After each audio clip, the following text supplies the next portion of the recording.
Hi welcome back to my channel. ಎಲ್ಲರೂ ಹೇಗಿದ್ದೀರಾ? ಚೆನ್ನಾಗಿದ್ದೀರಾ ಅಂತ ಅಂದ್ಕೊತೀನಿ.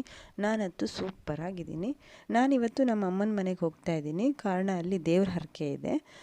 ನಮ್ಮ ಅಮ್ಮನ ಮನೆಯಲ್ಲಿ ತುಂಬ ಥರದ ದೇವ್ರ ಹರಕೆಗಳನ್ನ ಮಾಡ್ತಾರೆ. ಮೌಳದ ಮನೆ, ಹೊಸ್ತಿನ ಮನೆ, ಚೌಡಿ ಹರಕೆ, ಮಹಾಲಯ ಅಮಾವಾಸ್ಯೆ, ತುಂಬ ಥರದ ದೇವ್ರ ಹರಕೆಗಳನ್ನ ಮಾಡ್ತಾರೆ. ಅದರಲ್ಲಿ ನಾವು ಇವತ್ತು ಹೋಗ್ತಾ ಇರೋದು ಮೌಳದ ಮನೆಗೆ. ತುಂಬ ಚೆನ್ನಾಗಿ ಮಾಡ್ತಾರೆ ಈ ಪೂಜೆನ. 5 ದೇವ್ರುಗಳಿಗೂ ಪೂಜೆ ಮಾಡಿ ಕೋಳಿನ ಬಲಿ ಕೊಟ್ಟು ಕೋಳಿ ತಲೆನ ಸಾಂಬಾರು ಮಾಡಿ ಅದಕ್ಕೆ ನೈವೇದ್ಯ ಮಾಡಿ ಆಮೇಲೆ ಪ್ರಸಾದ ಅಂತ ನಾವೆಲ್ಲ ಸ್ವೀಕರಿಸ್ತೀವಿ. ತುಂಬ ಚೆನ್ನಾಗಿರುತ್ತೆ. ಬಟ್ ನಾನು ಹೋಗುವಾಗಲೇ ತುಂಬ ಲೇಟ್ ಆಗಿತ್ತು. 90% ಪೂಜೆ ಮುಗಿದು ಹೋಗಿತ್ತು. ಸೊ ಹಂಗಾಗಿ ನನಗೆ ಪೂರ್ತಿ ವೀಡಿಯೋ ಮಾಡೋದಕ್ಕೆ ಆಗಲಿಲ್ಲ. ಇನ್ನೊಂದು ಅಕ್ಟೋಬರ್ ನವಂಬರ್ ಟೈಮಲ್ಲಿ ಹೊಸ್ತಿನ ಮನೆ ಅಂತ ಮಾಡ್ತಾರೆ. ಆ ಪೂಜೆ ಕೂಡ ಇದೇ ಥರ ಇರುತ್ತೆ. ಬಟ್ ಇಲ್ಲಿ ಕೋಳಿ ಬಲಿ ಕೊಡ್ತಾರೆ, ಅಲ್ಲಿ ಕುರಿ ಬಲಿ ಕೊಡ್ತಾರೆ. ಸೊ ನಾನು ಅವತ್ತು ನಿಮಗೆ ತುಂಬ ಡೀಟೇಲಾಗಿ ವೀಡಿಯೋ ಮಾಡ್ತೀನಿ. ನಿಮಗೆ ತುಂಬ ಇಷ್ಟ ಆಗುತ್ತೆ. ಈ ವಿಡಿಯೋನ ನಾನು ಹೋದ್ಮೇಲೆ ಎಷ್ಟು ಮಾಡೋಕ್ಕಾಯ್ತು ಅಷ್ಟು ಮಾತ್ರ ಮಾಡಿದ್ದು. ನೋಡಿ, ಈ ಥರ ಕೋಲಲ್ಲಿ ಕೋಳಿ ಮಂಡೆನೆಲ್ಲ ಸಿಗಿಸ್ಬಿಟ್ಟು ಸಾಂಬಾರು ಮಾಡಿ ಅದನ್ನು ನೈವೇದ್ಯ ಮಾಡ್ತಾರೆ. ಈ ಥರ ಕಡುಬನ್ನ ನಾವು ಸಂಜೆ ಊಟಕ್ಕೆ ನೆಂಟರನ್ನೆಲ್ಲ ಕರೆದಿರ್ತೀವಲ್ಲ, ಸೊ ತುಂಬ ಮಾಡಬೇಕಲ್ಲ, ಅದು ರೌಂಡಾಗಿ ಮಾಡ್ತಾಯಿದ್ರೆ ಟೈಮ್ ಆಗುತ್ತೆ ಅಂತೇಳಿ ಈ ಥರ ಮಾಡ್ತೀವಿ. ಅದು ನೈವೇದ್ಯ ಮಾಡೋಕ್ಕೂ ಒಂದು ಬೇರೆ ಥರ ಕಡ್ಬು ಮಾಡ್ತಾರೆ. 5 ಬೆರಳು ಅಚ್ಚು ಬೀಳೋ ಥರ ಒಂದು ಕಡ್ಬು ಮಾಡ್ತಾರೆ. ಅದನ್ನ ನಿಮಗೆ ನೆಕ್ಸ್ಟ್ ಟೈಮ್ ತೋರಿಸ್ತೀನಿ. ಊಟ ಎಲ್ಲ ಮುಗಿಸ್ಕೊಂಡು ಬರ್ತಾ ಹಾಗೆ ಒಂದು ಶಾಪ್ಗೆ ಹೋಗಿದ್ವಿ. ಮಳೆಗಾಲ ಸ್ಟಾರ್ಟ್ ಆಯ್ತಲ್ಲ, ಮಗನಿಗೆ ಛತ್ರಿ ಬೇಕಲ್ವಾ, ಸೊ ಛತ್ರಿ ತೊಗೊಳ್ಳೋಣ ಅಂತ ಹೇಳಿಬಿಟ್ಟು ಒಂದು ಶಾಪಿಗೆ ಹೋಗಿದ್ವಿ. ರಿಪ್ಪನ್ಪೇಟೆಲಿರುವಂಥ ಮಂಗಳದೀಪ್ ಅನ್ನೋ ಫ್ಯಾನ್ಸಿ ಸ್ಟೋರ್ಗೆ ಹೋಗಿದ್ವಿ. ಆಲ್-ಇನ್ ಒನ್ ಫ್ಯಾನ್ಸಿ ಸ್ಟೋರ್ ಇದು. ಎಲ್ಲನೂ ಸಿಗತ್ತೆ, ಎಲ್ಲ ತುಂಬ ಚೆನ್ನಾಗಿರುತ್ತೆ ಕೂಡ. ನಂಬರ್ 1 ಕ್ವಾಲಿಟಿ ಕೂಡ ಇರುತ್ತೆ. ಸೊ ಅದರಲ್ಲಿ ನಾವೊಂದು ಛತ್ರಿ ತೊಗೊಂಡು ಹೊರಟ್ವಿ. ತುಂಬ ಜೋರಾಗಿ ಮಳೆ ಬರ್ತಾಯಿತ್ತು. ಇನ್ನೇನು ಮಳೆಗಾಲ ಸ್ಟಾರ್ಟ್ ಆಯಿತು.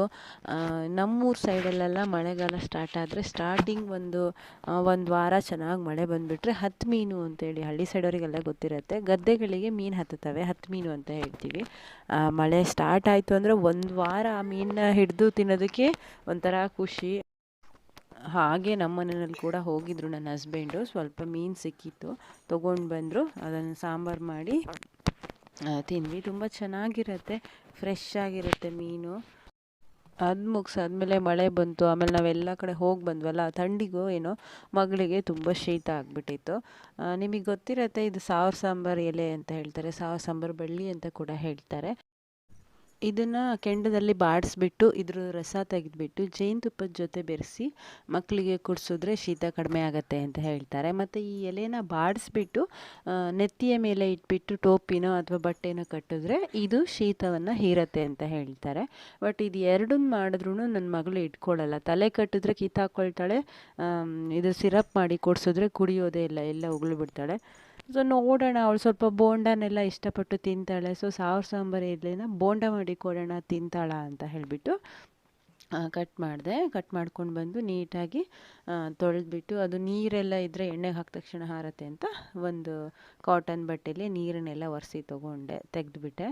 ಆಮೇಲೆ ಅವಳಿಗೇನೋ ಸಾವಿರ ಸಾಂಬಾರು ಎಲೆ ಮಾಡಿಕೊಡ್ತೀವಿ, ನಮಗಿರಲಿ ಅಂತ ಒಂದು 4 ಬಸಳೆ ಎಲೆ ಬೋಂಡ ಮಾಡೋಣ ಅಂತ ಹೇಳಿಬಿಟ್ಟು ನಮ್ಮ ಮನೆಯಲ್ಲೇ ಇತ್ತು ಬಸಳೆ ಎಲೆ, ಅದನ್ನು ಕಟ್ ಮಾಡ್ಕೊಂಡು ಬಂದು ಅದನ್ನು ಕೂಡ ನೀಟಾಗಿ ತೊಳೆದು ಒರೆಸಿಟ್ಕೊಂಡೆ.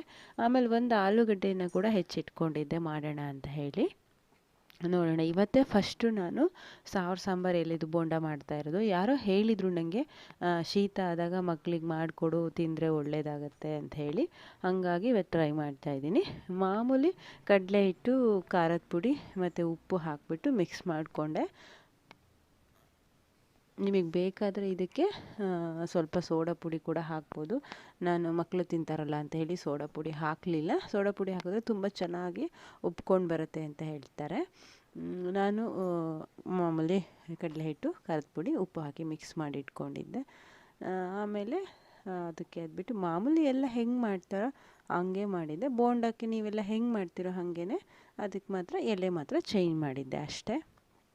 ಚೆನ್ನಾಗಿ ಬಂದಿತ್ತು, ನೋಡೋದಕ್ಕೇನೋ ತುಂಬ ಚೆನ್ನಾಗಿ ಬಂದಿತ್ತು. ಟೇಸ್ಟ್ ಹೇಗಿದೆ ಅಂತೇಳಿ ಮಾಡಾದಮೇಲೆ ನೋಡಬೇಕು. ಇದನ್ನು ತಿಂತಾಳೋ ತಿನ್ನಲ್ವೋ ಅನ್ನೋದನ್ನು ಗೊತ್ತಿಲ್ಲ. ಅವಳು ಪೇಟೆಯಿಂದೆಲ್ಲ ತೊಗೊಬಂದರೆ ಬೋಂಡನ ತಿಂತಾಳೆ. ಬಟ್ ಇವತ್ತು ಇದ್ರ ಟೇಸ್ಟ್ ಹೆಂಗಿದೆಯೋ ಏನೋ ಗೊತ್ತಿಲ್ಲ ಅಲ್ಲ. ಸಾವಿರ ಸಾಂಬಾರಲ್ಲೇ ಆ್ಯಕ್ಚುಲಿ ಸ್ವಲ್ಪ ಖಾರ ಕಹಿ ಇರುತ್ತೆ. ಅದಕ್ಕೋಸ್ಕರ ತಿಂತಾಳೋ ಇಲ್ಲೋ ಗೊತ್ತಿಲ್ಲ. ಮಾಡೋದು ಮಾಡಿದ್ದೀನಿ.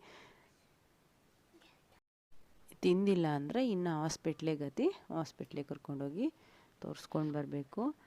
ತಿಂದು ಕಡಿಮೆ ಆಗುತ್ತೋ ಇಲ್ಲೋ ಅನ್ನೋದನ್ನು ನಾನು ನಿಮಗೆ ನೆಕ್ಸ್ಟ್ ವೀಡಿಯೋದಲ್ಲಿ ಹೇಳ್ತೀನಿ. ಖಂಡಿತ ಕಡಿಮೆ ಆಗುತ್ತೆ. ಇವಳು ಚಿಕ್ಕವಳಿರುವಾಗಲ್ಲ ಇದನ್ನು ತಲೆ ಕಟ್ತಾ ಇದ್ದೆ ನಾನು ಬಾಡಿಸ್ಬಿಟ್ಟು. ಆವಾಗೆಲ್ಲ ತೆಕ್ಕೊಳ್ಳೋಕೆ ಗೊತ್ತಾಗ್ತಾ ಇರಲಿಲ್ಲಲ್ಲ, ಸುಮ್ಮನೆ ಇಟ್ಕೊಳ್ಳೋಳು. ಸೊ ಮೊದಲು ಮನೆ ಮದ್ದು ಮಾಡಿ ಕಡಿಮೆ ಆಗಲಿಲ್ಲ ಅಂದರೆ ಮಾತ್ರ ನಾವು ಹಾಸ್ಪಿಟ್ಲಿಗೆ ಕರ್ಕೊಂಡು ಹೋಗೋದು. ನೋಡೋದಕ್ಕೇನೋ ತುಂಬ ಚೆನ್ನಾಗಿ ಬಂದಿದೆ. ನೋಡೋಣ ಬನ್ನಿ, ಕೊಡೋಣ ತಿನ್ನಲ್ವಾ ಅಂತ ಹೇಳಿಬಿಟ್ಟು.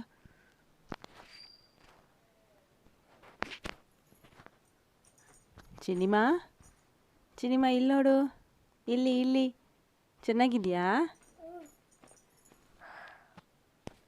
ನೋಡಿ ಇಬ್ಬರು ಅಣ್ಣ ತಂಗಿ. ಅವನೊಂದು 2 ತಿಂದ, ಬಟ್ ಇವಳು ಒಂದು ಹಂಗೆ ಮಾಡಿ ಒಂದು ಅರ್ಧ ಅಥವಾ 1 ತಿಂದಿರ್ಬೋದು ಅಷ್ಟೇ. ನೋಡಿ ಈ ಥರ ಮನೇಲಿ ಮಾಡಿಕೊಡಿ, ಶೀತ ಆದರೆ ಮಕ್ಕಳಿಗೆ ಚೆನ್ನಾಗಿರುತ್ತೆ. ಆಮೇಲೆ ಮಳೆ ಸ್ಟಾರ್ಟ್ ಆಯ್ತಲ್ಲ, ಮನೆ ಹತ್ರ ಹುಳ ಹಪ್ಪೆಗಳೆಲ್ಲ ಬರೋದಕ್ಕೆ ಸ್ಟಾರ್ಟ್ ಆಗಿದೆ. ಮನೆ ಹತ್ರ ಒಂದು ಹಸಿರಾವು ಬಂದಿತ್ತು, ಅದೇನು ಮಾಡಲ್ಲ, ಆದರೂ ಹಾವು ಅಂದರೆ ಭಯನೇ ಅಲ್ವಾ. ಸೊ ಅದನ್ನು ದೂರ ಓಡಿಸಿದ್ದಾಯಿತು. ಈ ವಿಡಿಯೋ ಇಷ್ಟ ಆಗಿದ್ದರೆ ಲೈಕ್ ಮಾಡಿ, ಶೇರ್ ಮಾಡಿ, ಕಮೆಂಟ್ ಮಾಡಿ. Thank you so much.